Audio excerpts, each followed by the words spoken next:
Bonjour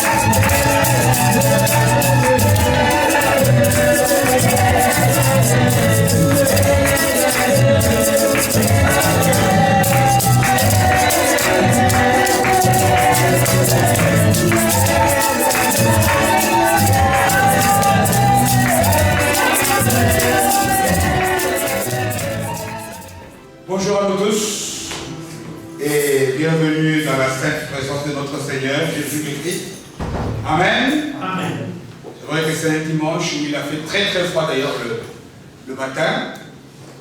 Enfin la nuit d'ailleurs, et même ce matin il faisait des températures négatives. Mais dans la sainte présence du Seigneur, nous sommes venus pour qu'il réchauffe nos cœurs, pour qu'il réchauffe nos vies. Et moi j'ai la foi que personne ne va sortir de ces lieux tels qu'il est rentré. Amen. Est-ce que nous pouvons acclamer le Seigneur?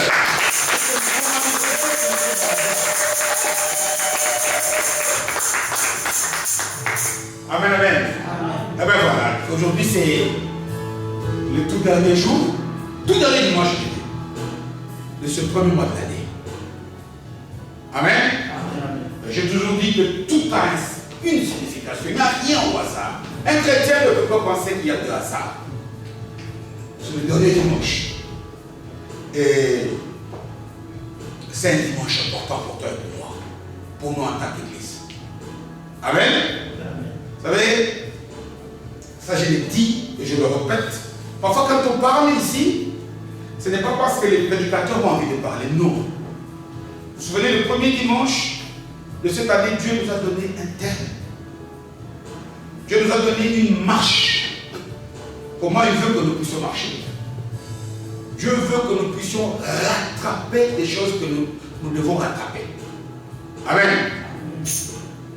Reconquérir, la reconquête, ça veut dire quoi? Récupérer ce qu'on doit récupérer. Combien de temps, jusqu'à présent, nous avons perdu? Combien d'avantages qui devaient être les nôtres que moi et toi, nous n'avons pas? L'Épître aux Hébreux, chapitre 5, verset 12, dit ceci. Vous qui devriez être des maîtres, vous qui devriez être au sommet. Vous savez, quand on dit maître, au Congo, ça veut dire quelqu'un qui enseigne à l'école primaire. Non. Maître, c'est celui qui a la maîtrise de la chose. C'est lui qui connaît tout. Qui a toutes les capacités. Voilà pourquoi il dit, on vous donne encore du lait, des choses simples qu'on peut donner à notre coco national. Amen. Nous devons sortir. Sortir des choses minimum. Nous devons avancer. On doit cesser de nous contenter du peu. C'est pas ça. On dit, oh, je suis humble. Non, être humble, ça veut pas dire avoir la petite part. Ça n'est pas vrai. Tu peux être humble, mais posséder la grande part. Vous qui devriez être des maîtres. Mais regardez comment vous manquez quasiment de tout. On manque de tout. Si nous citons le nom de tous les héros de la Bible, les grands noms humains, personne n'avait le minimum. Abraham avait tout. Moïse avait tout. Il a vécu même dans la cour du pharaon.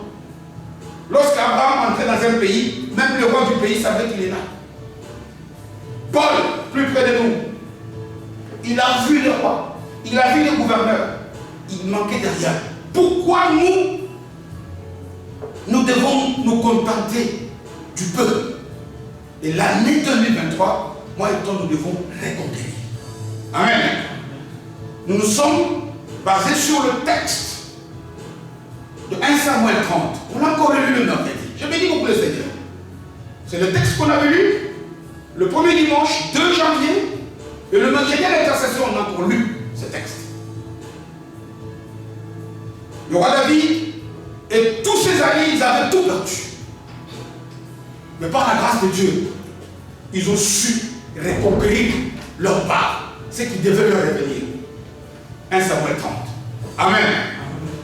Mais Samuel et ses amis, pour la reconquête, ils ne sont pas restés comme ça, ils ont proclamé non, on va les conquérir. Il y a des tas de choses qu'ils ont faites. Il y a voilà pourquoi d'ailleurs ce message-là, le 2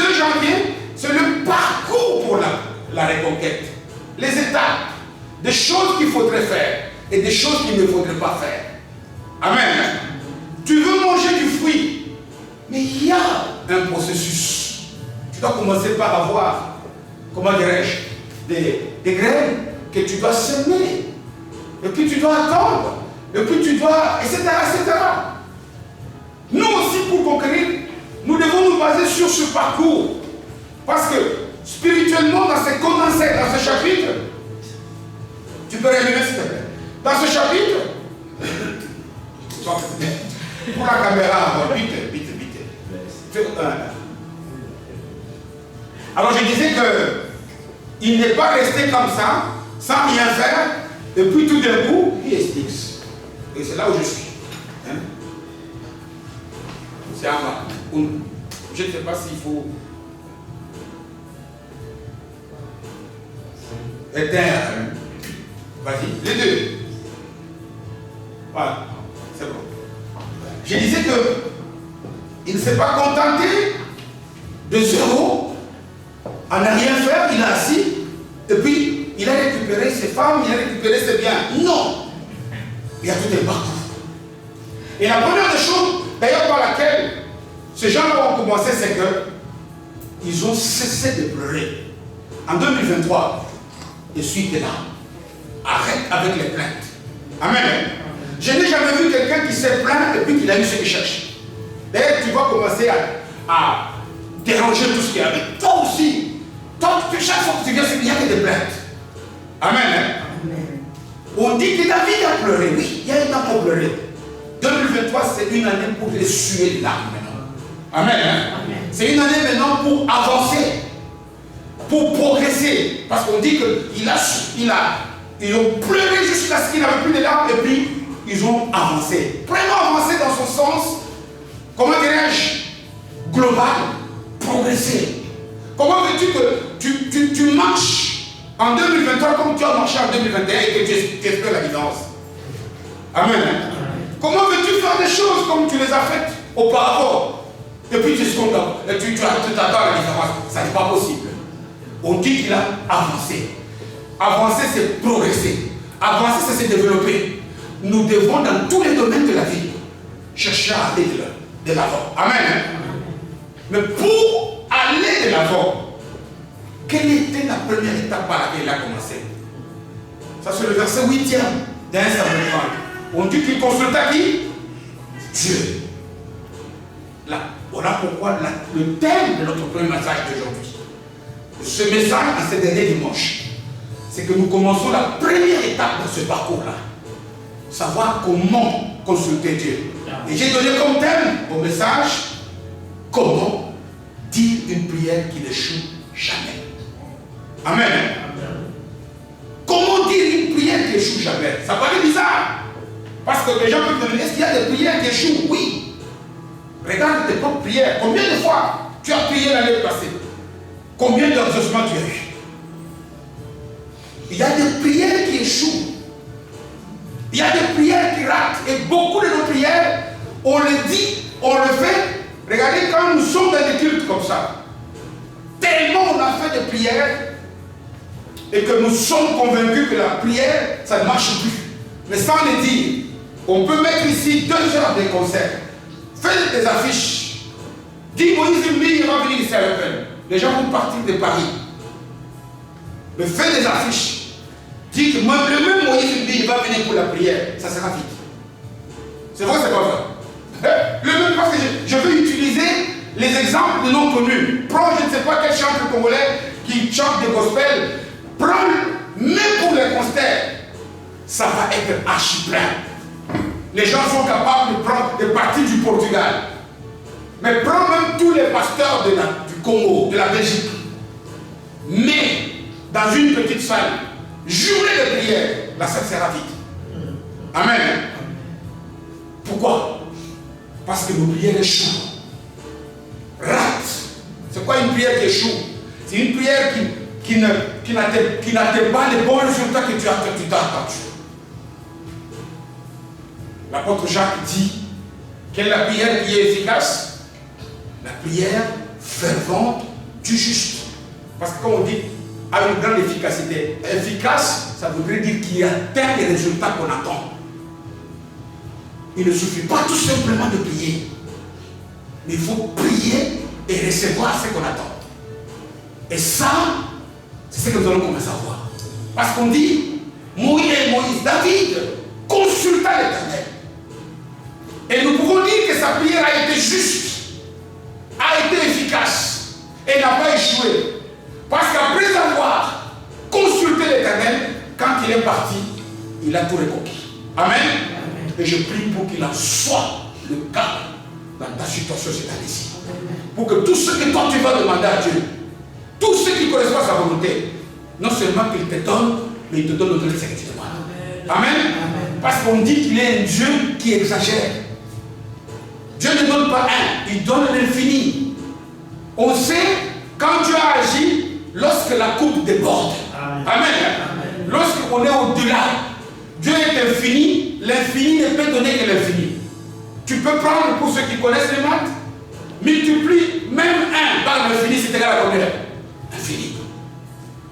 Nous allons lire un texte qui va nous conduire. Pourquoi? Parce que nous voulons savoir comment bien consulter Dieu. Comment dire une prière qui n'échoue jamais? Comment prier et être sûr d'avoir des résultats? Comment, lorsque je prie, je suis comme Jésus? À un moment donné, il pouvait se mettre, il n'a même pas besoin de longues prières. Père, glorifie ton nom et les choses changent. Amen. Donnons-nous d'abord un texte, une prière d'ailleurs, des noms, dans le livre de 1 roi. Une prière qui a donné des victoires terribles. 1 roi, chapitre 3e, et nous lisons à partir du 5e verset jusqu'au 13e. Nous voulons nous aussi faire des prières ici, bien aimé, je tiens aussi à préciser avant la lecture, que on met ici prière, on englobe tout, intercession, louange, adoration, requête, tout dedans. Prière au sens général du terme. Nous sommes 1 roi, premier livre de roi, à son chapitre 3e, et à partir du 5e verset. J'ai eu la parole de Dieu le dessus. À Gabaon, l'Éternel apparut en songe à un homme. Il s'appelait Salomon pendant la nuit. Et Dieu lui dit, demande ce que tu veux que je te demande, que je te donne. Dieu n'a pas dit, demande-moi ça et ça. Dieu lui dit, demande-moi tout ce que toi tu veux. Je vais te le donner. 6e verset, Salomon répondit, écoutez, demande-moi, mais écoutez comment cet homme commence sa prière. C'est très important que nous puissions être méticuleux dans tout ça. Salomon répondit, tu as traité avec une grande bienveillance ton serviteur David, mon père. Parce qu'il marchait en ta présence dans la fidélité, dans la justice et dans la droiture de cœur envers toi. Tu lui as conservé cette grande bienveillance et tu lui as donné un fils qui a assis sur son trône. Donc ça c'est lui-même, comme on le voit aujourd'hui. Salomon, Dieu t'a dit demande-moi. Amen. Amen. Dieu ne t'a pas dit de dire tout ça, mais tu dois dire tout ça. Maintenant, Éternel mon Dieu, tu as fait régner ton serviteur à la place de David, mon père. Et moi, je ne suis qu'un jeune. Je n'ai point d'expérience. Ton serviteur est au milieu du peuple que tu as choisi. Peuple immense, qui ne peut être ni compté, ni nombré à cause de sa multitude. Maintenant écoutez, c'est au 9e verset tout simplement que vient la demande, la requête. Accorde donc à ton serviteur un cœur intelligent pour juger ton peuple.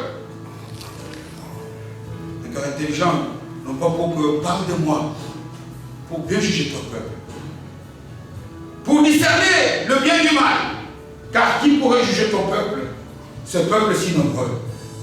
Écoutez le verset 10. Cette demande fit quoi? De Salomon fit plus quoi? Plus au Seigneur. Wow! C'est qu'il y a des demandes qui ne plaisent pas à Dieu. Amen. Il y a des prières, on dit, Proverbe c'est le même Salomon.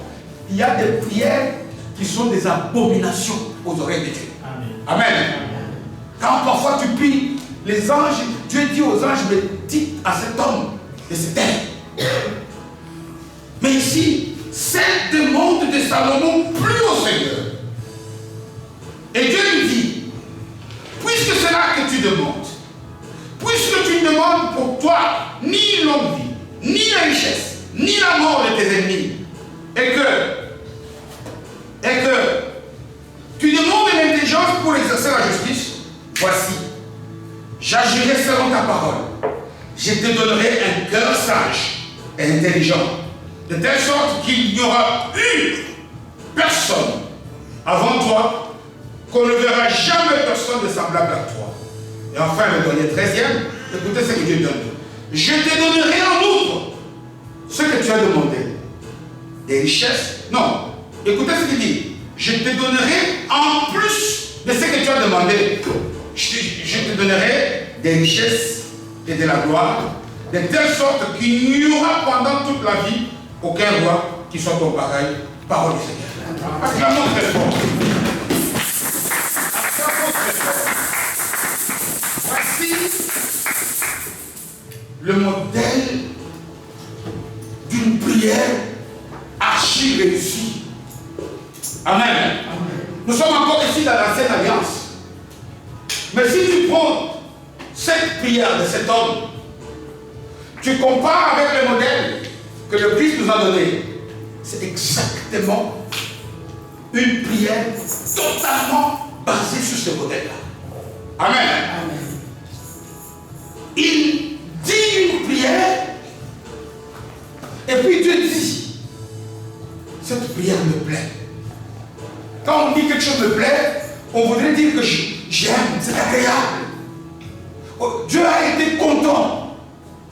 Est-ce que Dieu est content quand il t'écoute prier? Mais vous savez, quand on fait quelque chose pour quelqu'un, là je me place encore sur notre plan à nous humains. Je veux faire quelque chose pour maman Patience. Espérance. Je ne sais pas pourquoi parfois je confonds mon espérance avec elle. Et on se moque de moi. Je fais quelque chose. Mais je dois savoir si ce que je fais pour elle, ça lui plaît ou pas. Parfois nous mettons, on prie, on dit des choses. Ici, cet homme prie. Il prie. Et Dieu dit, j'aime. Je suis content. Non seulement Dieu est content, et Dieu lui donne ce qu'il a demandé, et Dieu lui donne du surplus. Parce qu'il n'a pas demandé de richesse, Dieu lui en a donné. Vous savez, lorsqu'on parle, la plupart des gens, quand on lit ces textes, tout le monde est pour seulement parce qu'il a demandé que l'intelligence. Dieu lui a demandé, Dieu lui a dit, ce n'est pas ça, c'est faux. Dieu lui a pas dit, Dieu lui a dit, demande-moi tout ce que tu veux. C'est écrit. Même à nous, chrétiens, Dieu ne nous dit pas, demande-moi ça, ou parce que, vous voyez, lui, il n'a pas demandé tout. Lui, il a demandé sagesse et intelligence, parce qu'il était jeune, il était roi. Moi, je suis ni jeune, ni roi. Je vais demander à Dieu ce qui correspond à mes besoins, moi. Donc, le problème, ce n'est pas, nous tous, on va penser, Dieu demande la sagesse, Dieu demande l'intelligence. Non. La clé ici, c'est toute la structure de cette prière. C'est la manière dont cet homme a conçu sa prière qui a plu à Dieu. Amen. Vous savez, il y a beaucoup d'exemples dans la Bible ici. Et l'exemple que le Saint-Esprit me souffle, c'est que lorsque nous lisons notamment l'évangile de selon Jean, non, selon Luc, au 18e chapitre, il y a 2 hommes qui sont montés au temple, on dit pour prier, à partir du verset 9e, je crois. L'un était pharisien et l'autre était quoi? On appelle ces gens-là des publicains. Amen. Des véritables pécheurs. Mais on dit que lorsque le pharisien prie, il dit, oh mon Dieu, je suis au culte tous les dimanches, je prêche. Là, je l'ai dit avec le mot. Amen. Tu es en train de le dire comme si c'était moi à la place. Parce que parfois on le condamne à lui aussi. Mais c'est que, tu sais, mon Dieu, tu sais combien je gêne. J'ai dit ça à la montagne combien de fois. J'ai fait des veillées de prière.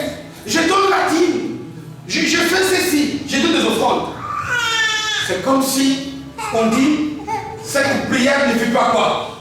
Ne pleut pas à l'Éternel. C'est-à-dire qu'il y avait ce publicain-là qui lui se frappait le cœur, qui disait une prière qui a plu au Seigneur. Amen. Amen. Parce que l'important, ce n'est pas de prier, bien aimé. On se fatigue parce que nous, on ne se fait que prier. L'important, c'est de bien prier. Quand on dit David pria, et quand on voit que cet homme est parti, et qu'il a pu reconquérir, c'est que la prière de la vie avait fait quoi? Il avait pris à Dieu. Aujourd'hui, nous sommes fatigués. Aujourd'hui, on peut dire réunion de prière. Ceux qui vont tenir 5 minutes, ils vont s'embêter. Au bout de 2 mots, de 2 minutes, il n'y a plus de mots. On commence à se répéter. On commence à écouter les prières des autres. Je ne condamne pas. Mais c'est parce que nous savons que les prières qu'on adresse à Dieu ne nous donnent pas des résultats. Alors qu'on est capable de témoigner. Jacques dit, Jacques chapitre 5e, je pense que je ne me trompe pas, où il dit Élie, le prophète. Ce n'est pas parce qu'il était prophète. On dit qu'il était un homme de la même nature que qui? Que nous. Élie n'avait pas 2 ailes. Il n'avait pas 2 têtes. Il n'avait pas 2 cerveaux. Cet homme, dans 1 roi, au chapitre 10e, il a arrêté, il dit une prière, et la prière s'arrête pendant 3 ans et demi. Qui est capable de faire des choses comme ça? La prière doit faire des choses. La prière, c'est qu'on doit dire maintenant que Dieu, nous voulons ça. Nous devons le voir. Amen. C'est ça la vraie prière. Il y a une puissance terrible dans la prière. Dans la prière, la difficulté que nous avons, c'est parce que beaucoup d'entre nous ici, nous prions, c'est vrai. Nous avons des bonnes intentions. Mais est-ce que réellement nous savons ce que ça voudrait dire prier? Prière, dire une belle prière. On dit que cet homme prie. La pluie s'arrête plus de 3 ans. Et il reprie. Il se met à pleuvoir. Et un chapitre plus tard, il est devant tous les faux prophètes de la ville. Il prie. Le feu descend. Amen. Savez-vous pourquoi je vais vous dire que ce n'est pas parce qu'il est prophète que ça a marché. Non. C'est parce qu'il avait bien prié. Parce que lorsque nous allons au chapitre 19e, c'est le même Élie, c'est le même prophète. Il dit une prière, Dieu lui donne une lettre. Là où j'ai compris que Dieu est là. C'est-à-dire que la même personne est capable de dire 2 bonnes prières et de la même bouche peut sortir des prières que Dieu n'avait pas. Ici, moi j'aimerais ici nous donner en ce dernier dimanche que ça reste un bol. Nous voulons réussir. On peut venir, faire des choses, donner des offrandes. Mais la base, le ciment du tout, c'est que nous devons être une assemblée de prière. Amen. Amen. Si là où il y a la prière, tout change. Amen. Amen. Lorsque nous regardons toutes les, entre guillemets, stars de la Bible, Amen, c'était des grandes prières. Chaque fois que tu lis, on te dit Moïse a été à la montagne. Ça voudrait dire qu'il a été consulté Dieu. Lorsque tu regardes déjà tel qu'Abraham, il est arrivé quelque part. On dit avant qu'il le fasse, il consulte, il bâtit un hôtel. L'hôtel c'est quoi? L'hôtel c'est d'une manière générale un point de rencontre entre l'humain et Dieu. C'est ça un hôtel dans le terme. C'est-à-dire qu'il voulait la rencontre avec Dieu. Il cherchait, il entrait en prière. Il n'allait pas autre chose. Cite-moi là toutes les stars de la Bible. Et d'ailleurs, savez-vous que pendant les séjours de 33 ans et demi du Seigneur sur cette terre, il n'a rien qu'il n'a fait autant de fois que la prière. À tel point que dans les Écritures, on dit qu'il en avait fait une habitude. Il priait comme à son habitude.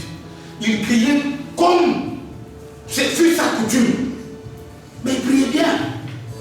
Il priait bien pourquoi? Parce que lui était sûr et certain que lorsque je parle, Dieu fait. Et nous devons chercher à corriger notre manière de prier. Pourquoi? Parce que Jacques le même qui a donné l'exemple d'Élie. Mais au 4e chapitre, qu'est-ce qu'il dit aux gens? Il parle aux Juifs. Il leur dit, Jacques 4, chapitre 4, verset 3, il dit, vous priez, vous ne réservez pas. Pourquoi? Parce que vous priez mal. Amen. Amen. Parce que vous priez mal. Qui, sur cette terre, est-ce que vous savez que la prière concerne le monde entier? Même les païens. Même les païens.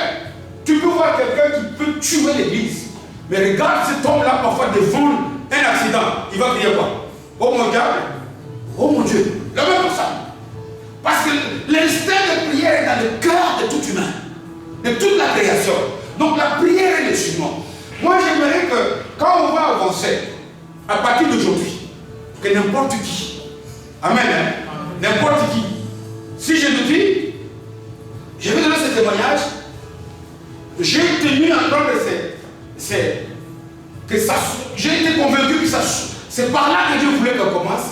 Parce que moi-même aussi j'ai reçu un témoignage. Toi, quand tu commences des journées, quand je reçois des injonctions comme ça va venir de qui? Ça commence comme ça. Je dis, même moi, je dois faire des efforts. Amen. Je ne dis pas qu'on ne prie pas, mais on ne prie pas comme il faut. Pourquoi je l'ai dit? Parce que les résultats sont minces. Alors qu'on dit que la prière du juste déplace des montagnes. Mais quand on prie mal, on l'a vu. On l'a vu. Matthieu 17. Les disciples qui, quand Jésus revient, quand il était à la montagne où il a été transfiguré, les gens qui étaient en bas, ses disciples, pour un jeune, il priait, il rentre, il dit zéro. Quand il dit, vous avez besoin, il y a des mots qui partent par des jeûnes et des prières. Ben non, il avait prié, mais c'est parce que ce n'était pas cette sorte-là de prière. Il y a des prières, oui, on prie, mais Dieu n'écoute pas. On prie, Dieu n'écoute pas. Jésus aime beaucoup la prière. Jésus a fait de la prière quelque chose. Savez-vous pourquoi est-ce que moi j'ai dit que la prière est même le ciment?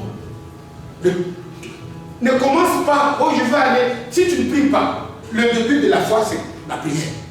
Amen. Tu ne peux pas dire, pour chercher à bâtir la vie de foi, chacun d'entre nous doit commencer d'abord par asseoir la vie de prière. Qui ne connaît pas cette histoire, c'est Jésus qui arrive dans le temple de Jérusalem. Matthieu 21, à partir du verset 13e. Il trouve les changeurs de monnaie. Il trouve les gens qui vendaient des porcs, des chèvres et tout ça. On dit qu'il a fait un fouet, n'est-ce pas? Et qu'il a commencé à fouetter les gens. Il a dit, pourquoi il a dit ça? La maison de mon père est une maison de quoi? De prière. Il n'a même pas dit, si on ne prie pas ici, ce qu'on est en train de dire ici, ce sont des paroles des hommes. Parce que le véritable temple de Jésus, c'est qui? C'est nous. Donc toute vie chrétienne doit d'abord commencer par asseoir la prière. Parce que la maison du Père de Jésus doit être une maison de prière. Et ici, chacun d'entre nous doit travailler. Ce n'est pas Dieu qui a tenu David pour qu'il aille récupérer. Il a consulté, il a fait des choses. David a bien consulté. Tu veux toi aussi que 2023 change ta manière de prier. Amen. Amen. Change ta manière de faire des choses. Dieu aime beaucoup, Dieu insiste à maintes reprises. Il dit, priez sans cesse. Je n'ai même pas vu autre chose où il a insisté comme ça. Dieu dit, ça ne sert à rien de vous inquiéter. On parle aux Philippiens, par Paul. Ne soyez pas dans l'inquiétude, dans des soucis inutiles. Mais en toutes circonstances, faites connaître votre volonté à Dieu par quoi? De prières et supplications. Dans Ephésiens 6, quand il donne les armes, quand il termine, il dit en toutes circonstances, faites des prières. Amen. Mais ce n'est pas n'importe quelle prière. Ce n'est pas n'importe quelle prière que nous devons faire. Cette année, c'est l'année où moi et toi, bien-aimés, nous allons travailler notre vie de prière. Nous allons faire en sorte que beaucoup de choses dans notre manière de faire changent. Ce qui est propre à toi, ce n'est pas propre à moi. Chacun doit savoir dans sa marche avec le Seigneur où est-ce qu'il doit corriger. Amen. Regardez ici, cet homme, c'est encore dans l'ancienne alliance, je l'aurais dit, lui a prié. Et lorsque tu prends le modèle de notre Père, tu donnes ça, tu compares à cette prière, tu vois que c'est le reflet et tu as prié. Mais pour même d'ailleurs qu'on nous donne le Notre Père là, est-ce que nous savons, la Bible nous raconte comment ça s'est passé, n'est-ce pas? Parce qu'on dit que quelque part Jésus était avec ses disciples quelque part. Et puis il y a l'un d'eux qui vient qui dit, mais maître, enseigne-nous aussi à bien prier, comme Jean-Baptiste est en train de le faire avec ses disciples. Amen. C'est alors que, en parlant, il a décliné le modèle. Il ne nous a pas dit, quand il dit enseigne-nous, c'est comme s'il faut poser la question, comment faut-il bien prier? Amen. Pour répondre à la question du comment, ça c'est pour donner la méthode. Ça c'est pour donner comment ça se fait. C'est pas pour. Jésus n'a pas dit mémoriser cette prière. Alors là, tout le jour, c'est nécessaire pour l'église. Notre Père qui est dans les cieux, que ton nom soit sanctifié, etc. Mais lui a dit, voici comment le faire. Voici le modèle. Voici le schéma. Et toute prière qui va respecter le même schéma, moi j'adhère. Amen. Ça c'est un. Deuxièmement, ça nous prouve aussi que bien prier, ça s'apprend. Aujourd'hui, les gens, je ne sais pas comment est-ce qu'il faut pour bien apprendre, ça s'apprend. Bien prier, ce n'est pas tout simplement faire des récitations ou bien mémoriser des tas de versets. Parfois, on sort des séminaires, waouh, tu as écouté comment telle soeur a prié. Pourquoi? Parce que c'était plein de versets. Pouvez-vous montrer un peu ici un seul verset biblique que Salomon a cité? Même si citer des versets n'est pas mauvais. Mais bien prier n'est pas nécessairement prouver aux gens que tu as toute la Bible en tête. Amen. Bien prier, ce n'est pas tout simplement faire une prière comme un poème. Non. Bien prier, c'est tout simplement dire à Dieu une prière qui répond au schéma qu'il nous a donné. Et ça s'apprend. Ça, c'est un exercice que je conseille à chacun d'entre nous ici de faire. Ça, c'est un exercice que chacun d'entre nous, à partir d'aujourd'hui, nous devons être capables de réciter cette parole que Jésus récite devant cette prière qu'il a faite devant la tombe de Lazare. Quand il dit, Père, je sais que toi tu fais quoi? Tu m'exauces toujours. Tu m'exauces toujours. Ça veut dire que tu agrées toujours ma prière. Pourquoi est-ce que nos prières nous restent stériles? Pourquoi est-ce que nous devons être capables de dire, mon Dieu, il faut que... Enfin, le foi n'est pas nécessairement une mauvaise chose. Mais quand par exemple, on peut dire, pendant que nous on prie, allez, on arrête le foi dans la salle. Et puis on n'a pas besoin de chauffage. Et puis après on dit, tu remets le foi. Et nous devons être capables de ça. Nous devons être capables de faire des choses qui nous doivent nous pousser. Vous savez, j'ai les genoux qui me font mal. Mais demain je vais aller au travail. Ça veut pourquoi? Je vais aller au travail parce que je sais que si je ne pars pas, je vais rater mon salaire. Donc quand tu sais que ce que tu fais donne des résultats, même quand tu es en difficulté, tu le fais. Aujourd'hui, regardez dans toutes les églises. Toutes les églises. Même les églises qui ont 10 000, 100 000 personnes. Les réunions le moins fréquentées sont les réunions de prière. Amen. Pourquoi? Parce que les gens, sans les dire, les gens pensent que la prière ne joue plus aucun rôle. Oui. Et ne joue pas de bon rôle lorsqu'elle n'est pas faite selon les modèles. Lorsque nous ne prions pas bien, cet homme a bien prié. La Bible est claire. Elle stipule que cette prière plaît à Dieu. Alors, quelle est cette prière-là qui plaît à Dieu? Qu'est-ce que nous avons? Parce que j'ai insisté ici dans son cas. Enlevons ces pensées des hommes. Oh, Dieu a été content parce qu'il n'a demandé que la sagesse et l'intelligence. Donc cet homme, quand on lui a demandé, on lui a donné les choses, pourquoi il n'a pas refusé? Le problème n'est pas basé sur sa demande, on va le voir. Le problème est basé sur la manière dont il a fait une demande. Dieu lui dit demande, regardez même de l'autre. Il a fallu qu'on arrive au 9e verset pour qu'il arrive même à adresser sa requête.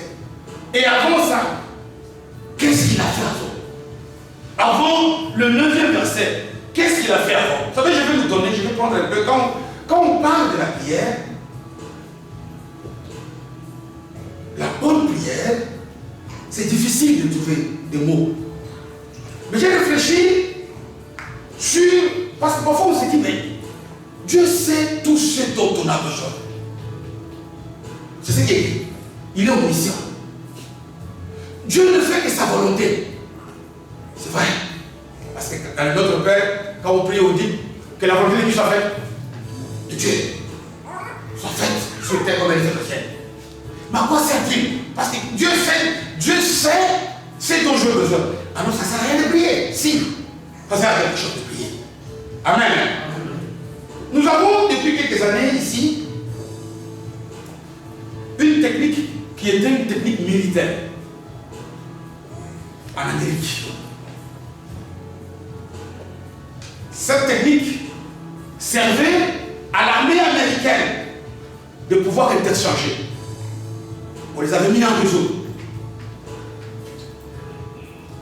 Cette technique, c'est celle que l'armée américaine, parce qu'elle a trouvé une autre, a rendu grand public, qu'on appelle Internet. Amen. Maintenant, ici, tout ce dont nous avons besoin comme réponse à nos questions se trouve sur Internet. Sur Internet, toutes les réponses à toutes les questions sont là. Mais qui peut avoir ces réponses? C'est celui qui se connecte à l'Internet. Amen. Si toi tu te connectes pas, tu n'auras rien. Le problème, ce n'est pas que l'Internet a tout. Dieu a tout. Tout est au ciel. Au ciel, Dieu nous veut du bien. Au ciel, il n'y a pas au lit, il n'y a ni pleurs, ni cris. Mais Dieu t'a dit, parce que la prière, ce n'est pas une invention d'homme. Connecte-toi à moi pour que la volonté que moi j'ai pour toi, tu puisses l'avoir. Amen. La prière n'est rien d'autre qu'une connexion, une bonne connexion de l'humain à Dieu. Non pas pour qu'il prenne chez Dieu ce qu'il veut, pour que Dieu lui donne les bonnes choses au ciel. Amen. Vous savez, lorsque je suis connecté sur Internet, je suis beaucoup de parler un peu de toute technique comme ça. Quelqu'un qui a une connexion comme chez nous au Congo. Amen. Alors, tu as dit quoi? Répète encore. La voix part, la voix revient. Pourquoi? Parce que la connexion est de très mauvaise qualité. Amen. Amen. Plus tu as une bonne connexion, plus tu auras l'Internet. Amen. Amen. Et cela dépend de quoi? Du type de contrat que tu as avec ton provider. Tout dépend de la relation que tu as avec Dieu. Si tu as une bonne relation, chaque fois que tu te connectes, Dieu te donne de là. Amen. Voilà pourquoi d'ailleurs, Ésaïe pouvait dire, la main de Dieu n'est pas courte. Il y a des handicaps. Là, il a cité le péché. Mais il y a beaucoup de choses, en plus de ça, que les autres ont cité. Nous connectons à Dieu. Quand on dit on s'adresse, on communique avec Dieu. L'Internet le prouve mieux. Mais avec quelle qualité? Avec quel contrat? De quelle manière? Tu sais qu'une personne qui se connecte le plus à l'Internet, il aura plus de données. Amen. Amen. Une personne, et là, ce n'est même pas question d'avoir une longueur. Tu peux avoir des tutoriels, tu vas apprendre la guitare, tu vas apprendre à prier. Il y a tout, c'est la même chose. La plupart des gens ne sont pas connectés. Ou alors, il se connecte avec des identifiants faux. Donc, je ne sais pas comment on appelle ça.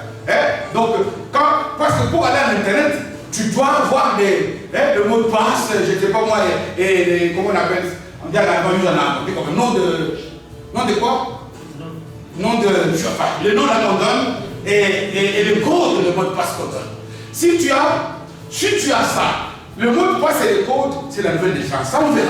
Amen. Amen. Celui qui a ces bons identifiants et qui se connecte souvent, il aura tout ce qu'il attend. Amen. Amen. Parce que la prière, bien aimé, ce n'est pas une formule magique. Ce n'est pas une formule magique où toi tu dis des choses. Et puis après, comme un magicien, ça se fait non. La prière, en fait, c'est nous. Moi. Elle me profite à moi. Qui me met dans une situation telle que ce que Dieu veut me donner, qu'il me le donne.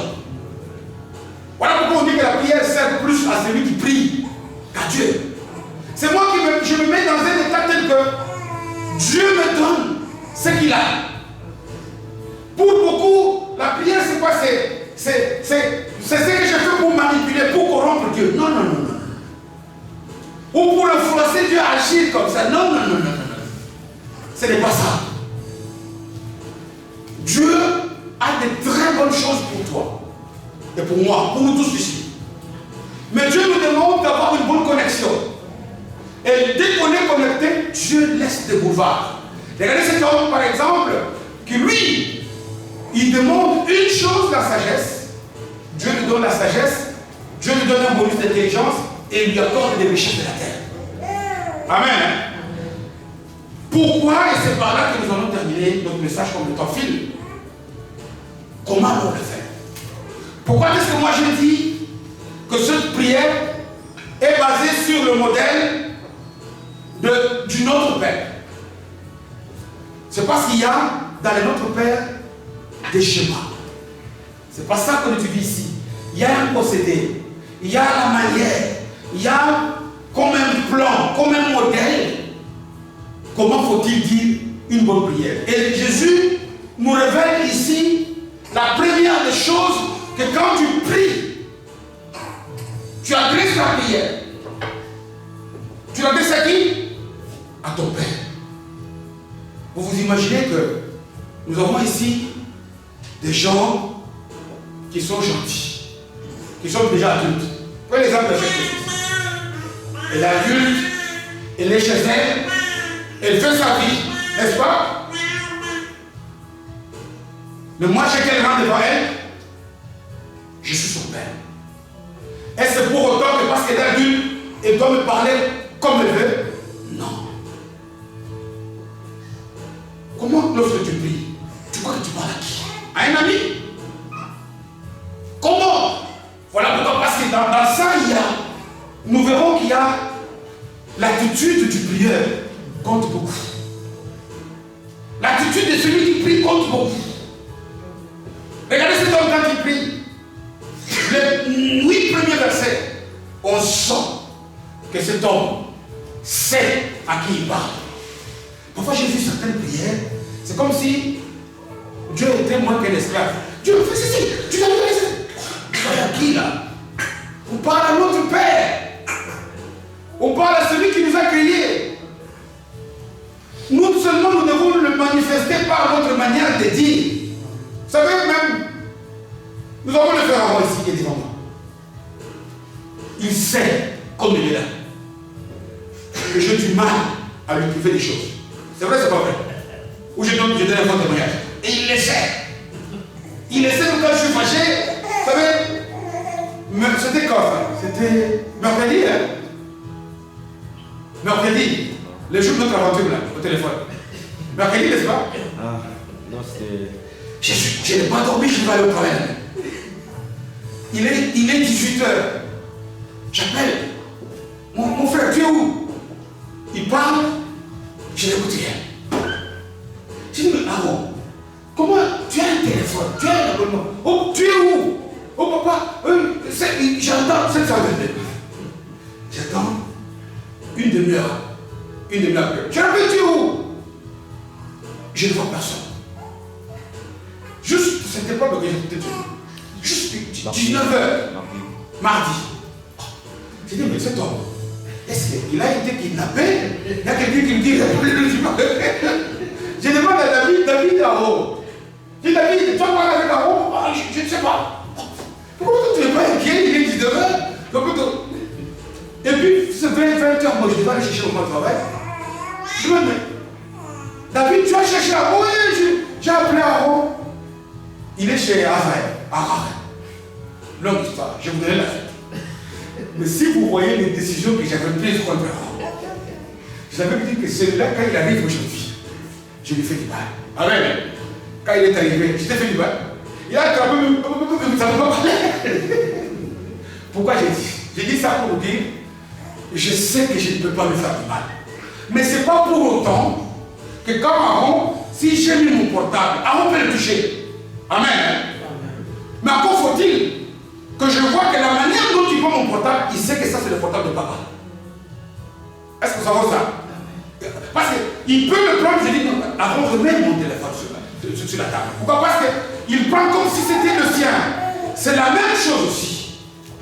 Nous allons voir que cet homme, quand il prie, on passe vite, mais c'est conclu, peut-être on pourra continuer le match prochain, il voit dans son impression, dans sa manière d'agir, dans sa manière de prier, il sait de qui il parle. Et lorsque tu étudies aussi la prière en profondeur, tu vas voir que cet homme sait, dans les mots qu'il utilise, que sans Dieu, il ne peut rien. Sa dépendance à Dieu. C'est toi qui as fait ceci. C'est toi qui as fait cela. Cet homme a placé Dieu très haut. Cet homme a fait la prière comme celle de la femme à la perte de sang. Savez-vous que cette femme, c'est qu'elle a fait cette prière? Parce que prière, c'est pas de parler. Il y a des prières. Quand cette femme dit, si je ne peux que toucher le doigt de sa robe, quelle prière? C'est qu'elle dit que tout ce que la science, tout ce que tout homme peut faire, elle ne peut pas faire, il n'y a que Jésus qui peut le faire. C'est une adoration au sommet. Amen. C'est une adoration plus élevée. Et lorsque cette femme a passé à l'acte, ayant prié comme ça, Jésus a dit, quelqu'un m'a touché ici. Parce qu'elle a dit une prière terrible. Une prière, le prière doit savoir qu'il s'adresse au Père. Le prière doit, quand tu pries, savoir que sans Dieu, je ne peux pas. Je ne peux rien. Parce que notre Père qui est aux cieux, que ton nom soit sanctifié, et que ton règne, c'est Dieu qui règne. C'est lui qui est souverain. C'est lui qui est au-dessus de toutes choses. Amen. Amen. Et puis, il continue, il dit, regardez ce que moi je suis dépourvu de toutes choses. Le seul qui peut me donner quelque chose qui me serve, c'est toi. Je suis jeune, je n'ai pas d'expérience. En d'autres termes, il est en train ici de manifester que Dieu n'y a que toi. Regardez un peu, nous allons à partir d'aujourd'hui comparer quand on prie. Si nous reflétons le Notre Père dans nos prières, si notre manière, on ne s'adresse pas à Dieu comme si on s'adressait au Père Noël. Hein? C'est lui qui n'est là que le distributeur automatique des bénédictions. Non. Il est très élevé, il est souverain, et c'est sa volonté qui doit être faite. J'ai dit que Dieu le sait, oui, mais tu dois te connecter à l'Internet. Amen. Amen. Et puis, par là, j'ai terminé cette prière. Ce message, nous aurons la grâce d'aller dans les détails. Regardez cet homme, la requête qu'il a faite. Est-ce que lui-même il trouve un avantage? Hein? Votre terminer attendez. Très important. Est-ce qu'il dit, Dieu, tu m'as élu comme roi, établi comme roi de ton peuple? Hein? Donne-moi la sagesse pour que je puisse faire justice. Est-ce que lui-même, par rapport à sa demande, il trouve un avantage? Oui. Est-ce que le peuple trouve un avantage? Oui. Est-ce que Dieu trouve un avantage? Oui. Voilà de bonnes requêtes. Amen. Une bonne requête, il doit y avoir l'intérêt de Dieu. Une bonne requête, il doit y avoir l'intérêt des autres. Une bonne requête, il y a avoir notre propre intérêt. Parce que Dieu déteste les hypocrites et les égoïstes. Amen. Nous devons par la grâce de Dieu, travailler nos prières. Pour que ce soit des prières de dépendance à Dieu. Des prières d'humilité. Des prières qui montrent le rang de Dieu. Quand je suis à côté, quand quelqu'un écoute ma prière, il dit cet homme, il place Dieu à un échelon très élevé. Et puis, cesser de prières, comme ces prières-là, que Jean et Jacques, je pense, lorsqu'ils arrivent en Samarie, et qu'on ne leur donne pas de place où dormir, ils disent à Jésus, maître, est-ce qu'on peut demander du feu comme il avait fait, n'est-ce pas? Qu'est-ce que le maître leur dit? Je crois que c'est Jean 12. Il dit, vous ne savez pas de quel esprit. Amen. Des prières pour tuer. Des prières pour qu'on parle de toi. Je ne sais pas ce que tu cherches. Mais tu le cherches pourquoi? Amen. La motivation est très importante. Dans ta motivation, il y a la part de Dieu. Y a-t-il la part de Dieu? Dans ce que tu cherches, à quel niveau Dieu sera content? Dans ce que tu cherches, à quoi ça va profiter aux autres? Amen. Que Dieu t'aide. Que Dieu aide cette assemblée. Pour qu'au dorénavant, nous puissions être capables de vivre des prières qui dépassent celles de Salomon. Que Dieu bénisse sa parole. Merci Seigneur.